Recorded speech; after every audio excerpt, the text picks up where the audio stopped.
Hey, Pastor, doesn't science disprove the Bible? Isn't Genesis just a fairy tale? Is God for real? Did he really create everything in 6 literal days? Didn't God just use the Big Bang? Why is there death and suffering? Do you really believe the Bible? Didn't man evolve from apes? For answers to these questions and more, stand by for Believing the Bible.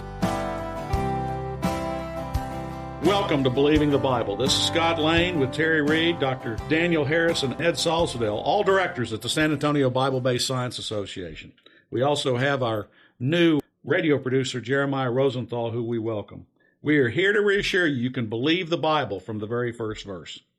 Today we're going to talk about the latest evidence or latest observations that have been found by the James Webb Space Telescope and how that applies to a biblical worldview.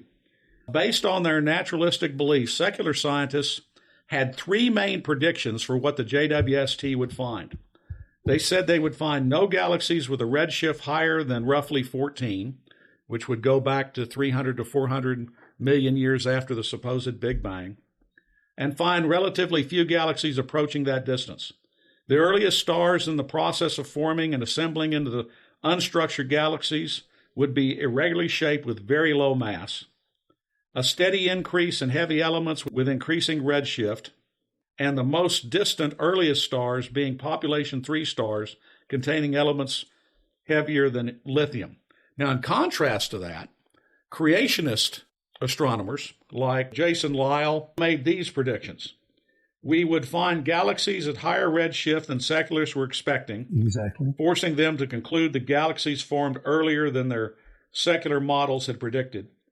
Massive symmetric galaxies that are fully formed, not in the process of assembly like the spiral and elliptical galaxies found relatively close to us, and elements heavier than lithium in the most distant stars. Exactly. And those 3 predictions are what we have actually found out of the JWST observations. Now, we have with us today Dr. Daniel Harris, our resident astronomer and astrophysicist, and what are your thoughts about what has been found so far? Well, it's exactly what a creationist would predict. The thing that is really unmistakably difficult for the evolutionist to talk about is the idea that you can find things like oxygen and carbon in stars that are only a few million years old, 100 million years old, according to their time scale. We're not talking about any time scale creationists would talk about. They say that these things take many cycles of going through stars. And the typical process for forming a star of one solar mass is estimated at 20 million years. Okay, so you have a star that is formed after 20 million years, and it lives for billions of years, according to them. But it won't fall apart. It won't release its heavy elements back into the galaxy until it dies, which is long, long after 20 million years. And we find carbon and oxygen and other more massive elements in the stars that are found in these early galaxies.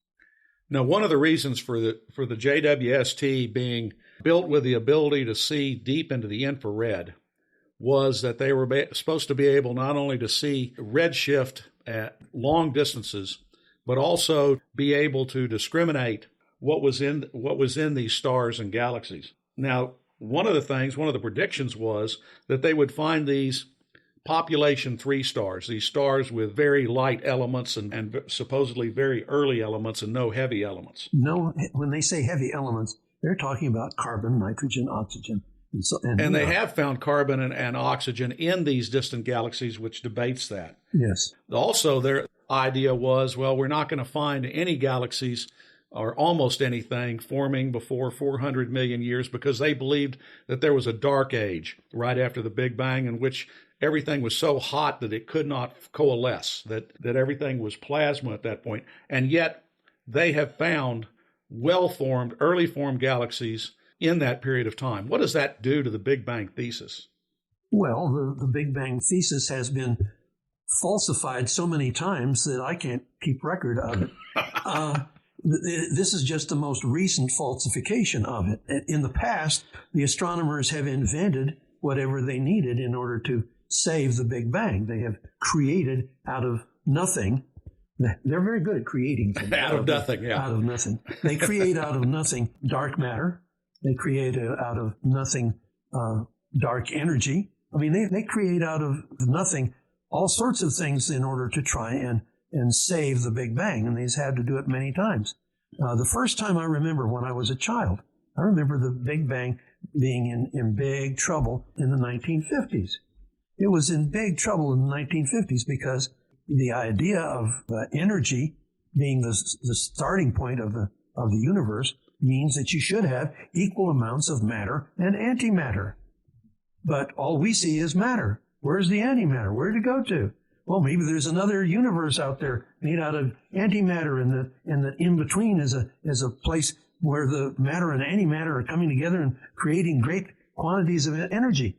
And they didn't see that, so they invented inflation in order to explain the idea that the universe expanded so rapidly, much faster than the speed of light, by the way, that it would cause us to be far away from any boundary to such things. They've been inventing fixes out of whole cloth for the Big Bang for many, many years.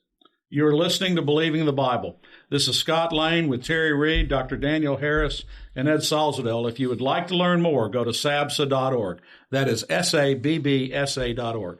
Today we're reviewing the latest observations from the JWST Space Telescope. One of the things that they've found are objects. They don't want to call them stars. They don't want to call them galaxies. But they found objects with redshifts that would show that they are older than the universe itself. What's your thoughts when you hear that?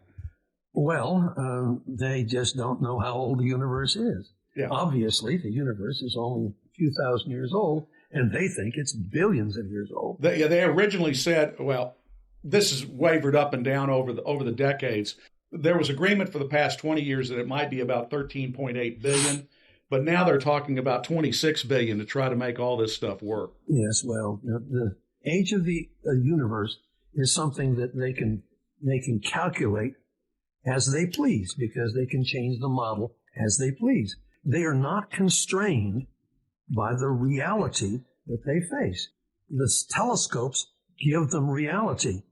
They're not constrained by that reality. They can invent any model they want. One of the things that I say in my book, and I'm writing a book, is that if you have a sufficiently fluid, unconstrained model, you can fit any set of data.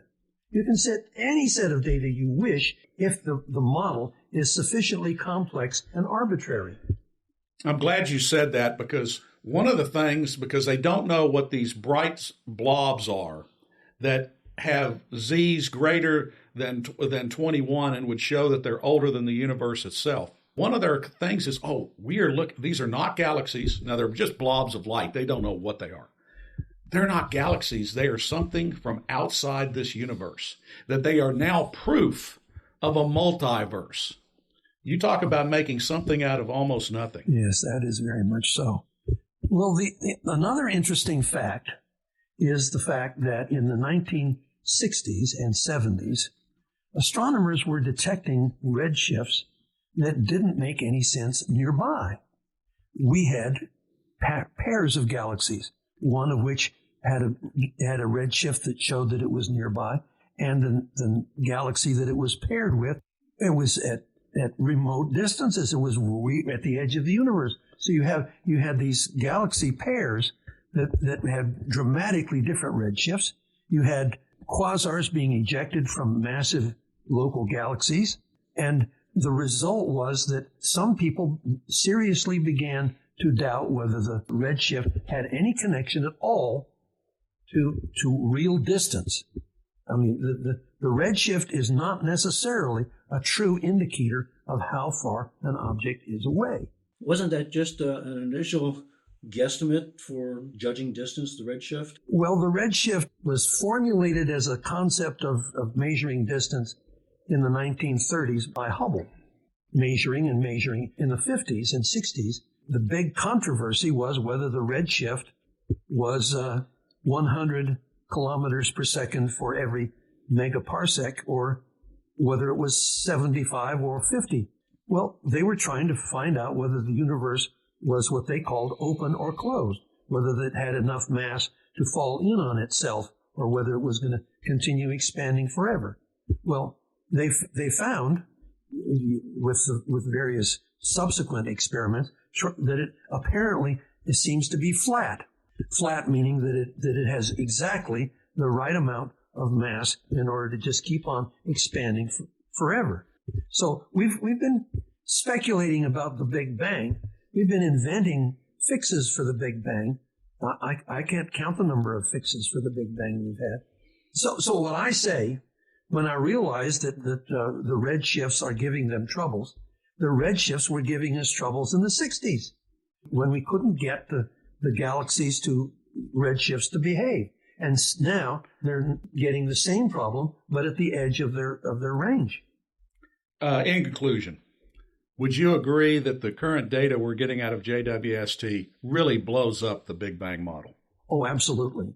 The problem we have is that won't satisfy the astronomers because they are so wedded to the idea that the universe is a naturalistic process that they will not allow themselves to possibly think that the universe is created. Understood. But this data has done nothing to question or destroy the creation model. Oh, no. This is the kind of stuff that I would expect and that any creationist astronomer would expect. Information for creation events in our area are on our website's calendar page. For more information or to schedule a presentation, go to sabsa.org or call 210-599-7240. When you go to our website, you can click on a link to our newsletter. Our website has a link for contact information on which you can order our newsletter to be emailed to you, or you can call us. Also go to whyshouldyoubelieve.com. That is Terry's website containing articles looking at current day issues from a biblical perspective. SABSA meets the second Tuesday of each month at 7 p.m. We are now meeting at Faith Lutheran Church just south of the corner of Jones Maltzberger and Thousand Oaks. There you will find biblical apologetics and creation science teaching found nowhere else in Bexar County, as well as the availability of books and videos on these important subjects. If you missed any part of this show, you can listen to the show anytime by going to the AM 630 KSLR, the Word in South Texas website. Click on KSLR Podcast, scroll down until you find Believing the Bible. Please join us again next Saturday for Believing the Bible. I'm Scott Lane, and for Terry Reed, Dr. Carl Williams, and Ed Salzwell, thanks for listening, and we hope you found today a reason to believe the Bible.